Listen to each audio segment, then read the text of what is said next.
ஆலய திருநீரை அணிந்திடுவோம்,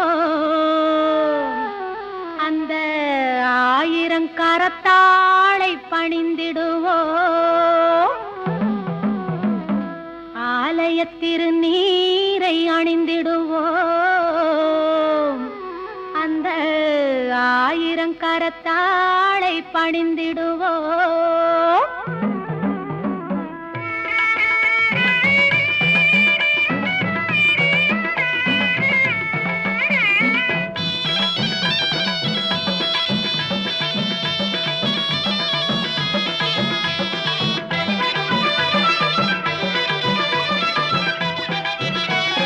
மஞ்சனத்தை பூசி வரும்